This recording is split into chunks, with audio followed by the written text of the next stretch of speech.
This is the simplest attraction principle that will absolutely change your life when you integrate this into your relationships and really all aspects of your life. There was a great study done around what we find attractive in another partner. And if you think about what might be the signals that we as human beings look for that signal, oh, this is an attractive person. Is it their physical looks? Is it their hair color? Is it the shininess of their hair or their lip color or the clothes they wear, how kind they are, how generous they are, how fun they are, their laugh, all of those things? It wasn't that at all. It was selectivity. Now that seems strange. Why would selectivity actually be an indicator of attractiveness?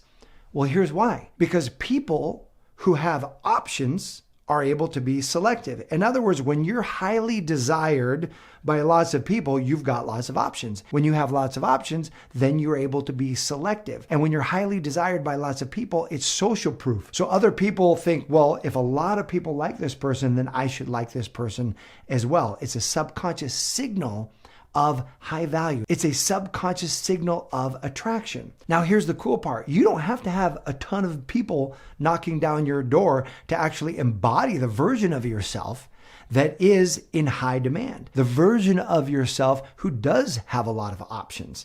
And this is called be it till you see it. Show up as that version of yourself, and then your results will start to align themselves that way. So what are the main ways that you can actually show up as the highly selective version of you to generate this feeling of attraction, of high demand, of showing people who you really are? And the number one behavior that you can activate that demonstrates selectivity is asking for what you want.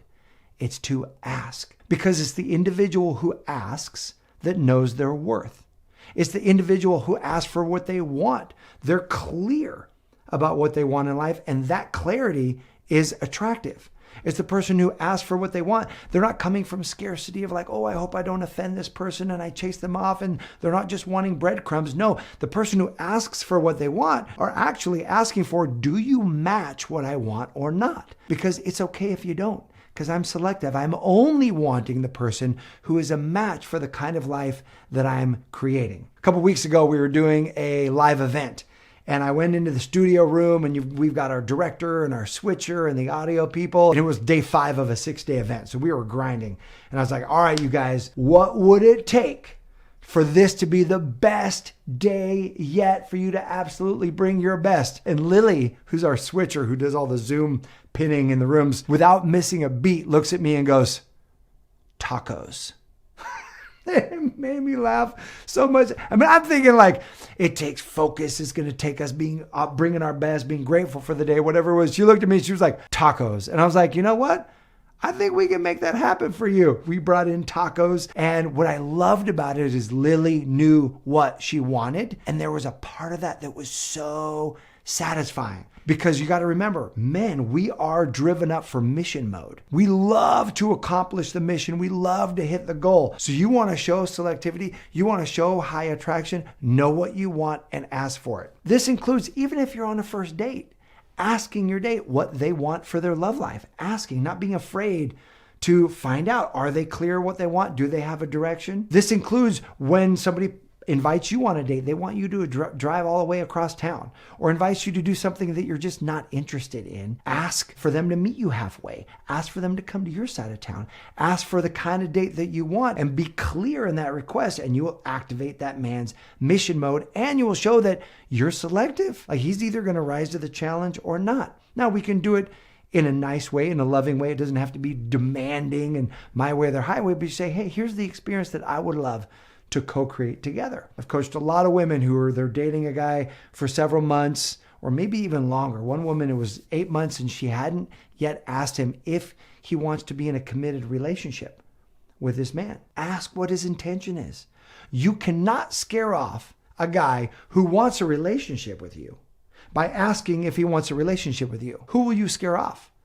the guy who will never commit. So half of creating the relationship you want is scaring off the wrong guy faster. This client asked him what he wanted, and he was like, I thought we were already in a committed relationship. And she was saying, well, I wanted to hear you say the words. A beautiful moment where she was able to ask.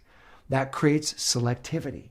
That generates an expression of attraction. It activates your man's mission mode, him being able to live in to what you want. Here are the benefits of asking. I've broken this down into an acronym for you, ASK. And at the end, I'll tell you if you're resistant to asking.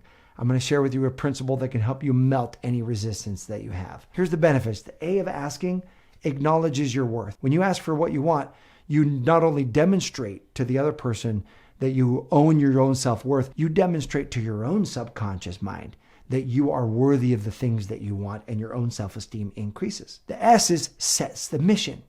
This gives your person a mission for them to accomplish that then helps them feel valued and valuable to be able to deliver happiness to you. And the K, ASK, the K in ask is that they know you deeper. Like, I didn't know Lily liked tacos that much. But because she told me, now I know something about her I didn't know before. And so the K is this helps the individual know you deeper on a date. If you don't tell them you don't like line dancing, they invite you to line dancing and you go, they're not going to know unless you say, hey, really, this isn't my thing. Or if you don't like axe throwing, you don't like hiking, whatever it is, ask for what you want. It helps them know you deeper, and that's where real connection gets created. So listen, melt any resistance we have to asking. How do we melt that resistance? When my daughter Bella was 4 years old, I took her to a concert in the park. It was my wife, my daughter, and our youngest at that point, her little sister. And so Bella's running around the grass, and everyone goes to these things with picnic, like coolers, picnic wine, that kind of stuff. And so Bella sees this mom open up her cooler, and the mom pulls out some cheese. And she's like, boys, I got cheese for you. And Bella loves cheese. So she's like, I like cheese. So she ran over to the mom. And I'm seeing this, and I kind of run behind Bella. And Bella goes up to the mom, and she goes, I have some. And she's like super cute little 4-year-old. And the mom's like, oh, honey, you're so adorable. Yeah, I've got cheese for you. And I go up, she hands her the cheese, and I run up there. I'm like, oh my gosh, I'm so sorry that she asked for your cheese. And mom's like, no worries. We got plenty. I'm like, we got snacks. We got snacks too. Like we did bring snacks, embarrassed that she thinks we're a bad parent. As I'm explaining this to the first mom, another mom opens her cooler and pulls out watermelon, which Bella loves for her kids, and is like, kids, watermelon. Bella runs over there, says, I have some. And the mom's like, oh yeah, we got plenty, and gives her a big thing of watermelon. And I finally catch up, and I'm like, I'm so sorry that she's asked for your food, and we have plenty. And I'm like, okay, good. Well, thank you so much. I mean, we have food too, but thank you so much. Right then, another mom opens her cooler, and she's got popsicles now. The mom's like, hey kids, popsicles. And Bella looks at that and pull her back. I'm like, Bella, you've already gotten cheese. You've already gotten watermelon. That's enough, honey. You don't need to ask for the popsicles. And I'll never forget, this little 4-year-old looks up at me with watermelon juice running down her cheeks and goes, Dad, it's okay, ask. Now that is something that I had taught her earlier that year when we were wanting to do something else, and she was feeding it right back to me. And I went, oh my gosh. Who is this a problem for? This is not a problem for her. It's clearly not a problem for the moms. They were giving out all this food. Like, they're happy to do it. It's a problem for me and my insecurity. I somehow had a limited belief around what's possible and what's appropriate. How much is appropriate to ask for? And so I checked myself in that moment. I said, you know what, honey? It is okay. Ask. Go ahead. And she ran over to that mom and said, I have some. And the mom was like, oh, honey, look at you. Watermelon and cheese. She was like, yeah, here's a popsicle. So Bella came back to our blanket in a little camp area with watermelon, cheese, and a popsicle, happy as a clam. And those moms were happy. The lesson is we will often limit the amount that we will ask for out of fear of judgment, fear of past programming, that we can't have what we want. It can't be this good. And so the encouragement is to blow all that out of the water, because whatever it is that you would love, Spirit is making available to you. There is no limit with infinite intelligence. There is no limit to your higher power. Whatever kind of relationship you would love, Ask for what you want. Let it demonstrate your own self-worth, raise your own self-esteem. Let it set the mission for that guy so he can self-select in or self-select out. Let it create a deeper knowing between the two of you, and ultimately it will increase the attraction that you generate in your relationship. So my question for you is, where in your life have you actually grown in your capacity to ask for what you want? Go ahead and put that in the comment section below. I will read those and celebrate with you. I appreciate you. Here is to you creating a life you love.